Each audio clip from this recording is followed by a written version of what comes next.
네. 네, 먼저 가벼운 거 하나 질문할게요. 대통령 권한대행이 총리입니까? 대통령입니까? 신분이? 대통령 권한대행의 신분은 총리인데 네. 대통령의 권한을 대행하고 있는 것이죠. 그렇습니다. 네네. 조금 저 후보자께서는 마이크를 땡기고 좀 큰 소리로 말씀하십시오. 좀 해주세요. 잠시 정리해도 되겠습니까? 예, 예. 다시 넣어주세요. 네. 네, 시간 좀 다시 넣어주세요. 예. 네, 정계선 후보자님. 네. 간단한 질문부터 드리겠습니다. 대통령 권한대행 요즘 말이 많잖아요. 네. 대통령 권한대행의 신분이 총리입니까? 아니면 대통령입니까? 라고 여쭤봤습니다. 네, 신분은 뭐 총리인데 대통령의 권한을 대행하는 것으로 알고 있습니다. 예, 예. 우리 헌법에 보면 탄핵 소추에 대해서 대통령은 200인 이상 그리고 다른 국무위원들은 150인 이상으로 돼 있습니다. 네. 알고 계시죠? 네. 그 대통령과 다른 국무위원들의 차이가 있는 이유가 무엇일까요? 뭐 대통령의 권한이 크고 민주적 정당성도 크기 때문이라고 알고 있습니다. 핵심적으로는 민주적 정당성의 크기이겠죠. 네.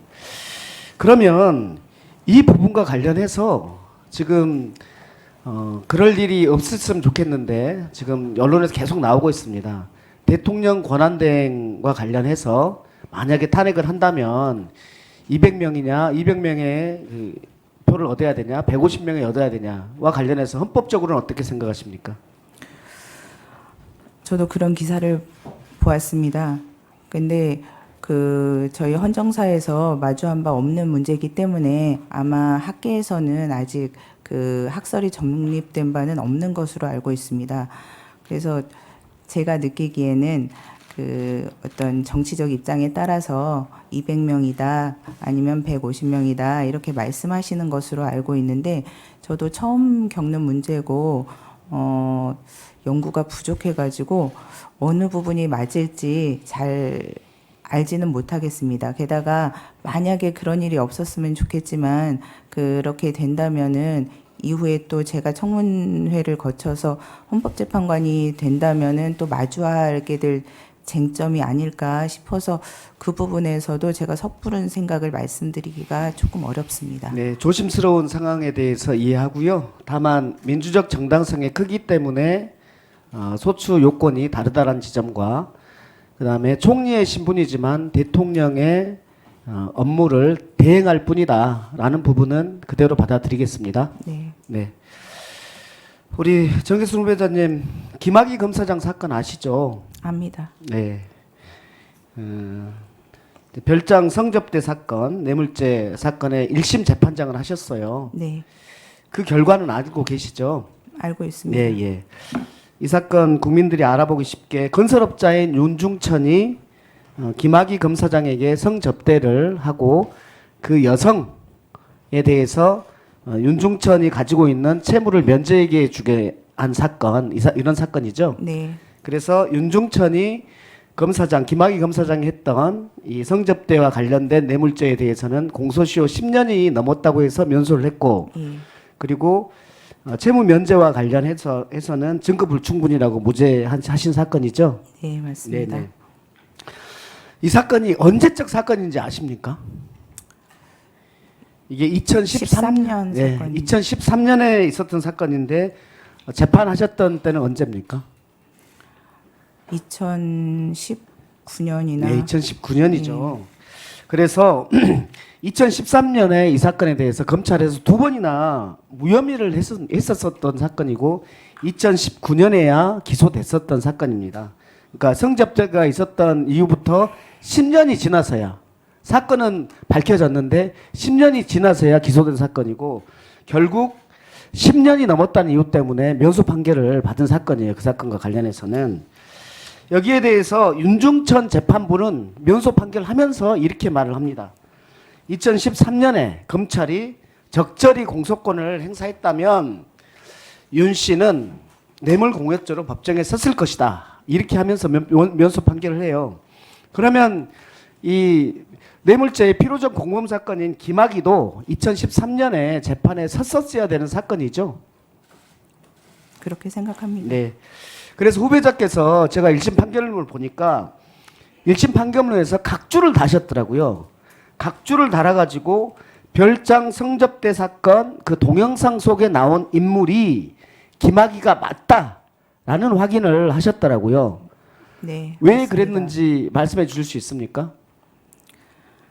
뭐 실체적으로 저희가 판단은 못하지만 사실 그 사건의 가장 중요한 쟁점은 그것이었습니다. 그래서 그 부분에 대한 해명이 전혀 없이 판결을 쓴다는 것은 조금 어렵지 않나라는 합의가 있었고요. 그 합의 하에서 각주로 처리한 것입니다.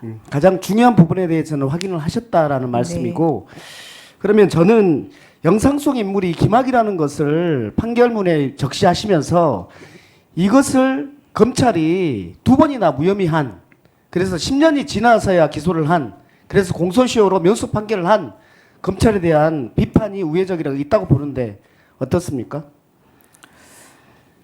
그 사건을 하면서 검찰이 그 당시에 왜 그랬는지는 뭐 제가 알 수는 없습니다만 그 당시에 재판이 그 수사가 좀 제대로 이루어졌었으면 다른 결론이 나지 않았을까 하는 그 아쉬움을 담았던 것 같습니다. 네.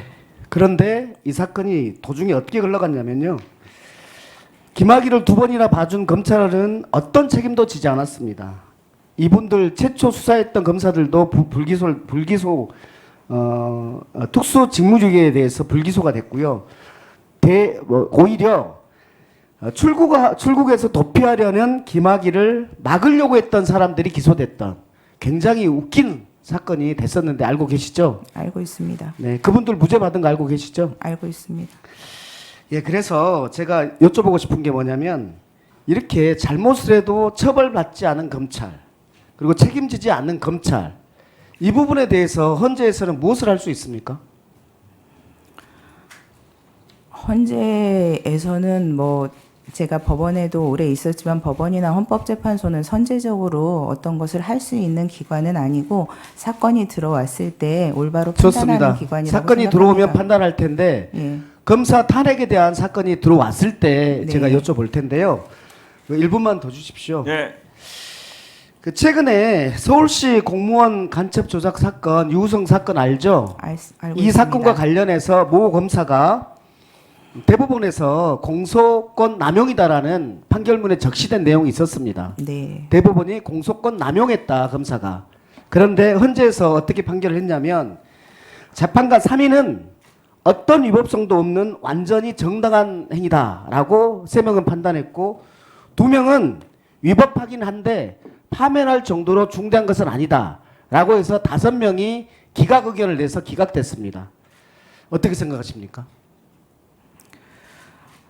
제가 그 사건 결정문을 보기는 했는데 좀 지나서 정확하게 기억은 없습니다. 다만 그 얼마 지나지 않은 헌법재판소 결정에 대해서 제 의견을 말씀드리는 게 좀 적절치 않을 것 재판 같습니다. 과정에서 대법원의 결정이 있었는데 헌재에서 이렇게 판단한 것에 대해서 유감이고 제가 보기에는 헌재가 좀더 결단을 내려야 된다고 보는데 1분 더 드리세요. 네.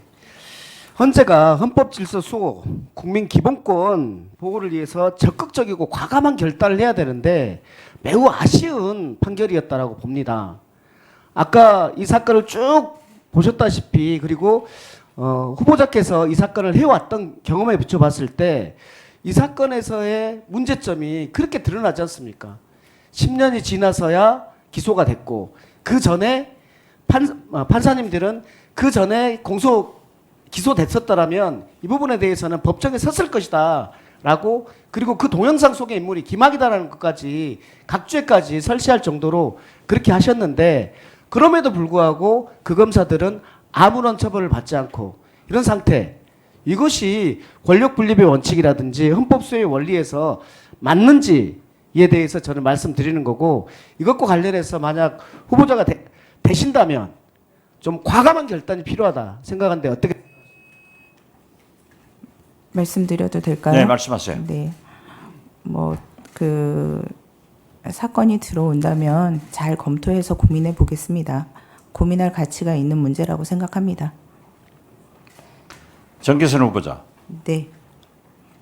제가 김학의 그 동영상과 녹음 테이프를 맨 먼저 입수해서 국회에서 떠들인 사람이에요. 그런데 그 재판을 올바로 하셔서 저는 참 후보자 선정이 잘 됐다라고 했는데 그 소신이 지금 안 보여요. 어떻게 권한대행 총리 200명이 필요한가? 151명이 필요한가 문제에 대해서는 그렇게 애매모호하게 말씀하세요?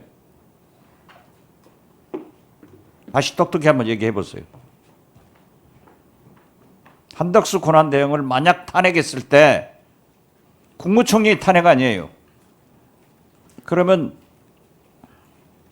과반수인가? 3분의 2인가? 이 문제에 대해서 말씀을 안 하시는데 좀 돌리는데 그러면 안 되죠. 소신껏 말씀해 보세요. 제가 그 문제에 대해서 소신을 가질 만큼 아직 연구가 부족해서 죄송합니다. 그 청문 준비 과정에서 여러 가지 문제에 아니 대한 그것은 지금 질의를 현재 받았는데 언론에 많이 보도가 되고 있고 회자가 되고 있기 때문에 헌법재판관 후보자라고 하면은 그 정도의 준비는 돼 있어야 되는 것 아니냐 이거예요. 송구스럽습니다. 어떻게 김학의 재판은 그렇게 소신껏 하고 헌법재판관으로는 좀 문제가 있는 그런 답변을 하시냐 이거죠. 지금 답변하기가 정리가 안 됐다고 하면은 이 청문회 끝나기 전에 정리해서 답변 한번 해주세요. 노력해 보겠습니다. 하셔야 돼요. 노력은 가지고는 안 돼요. 아시겠어요? 자.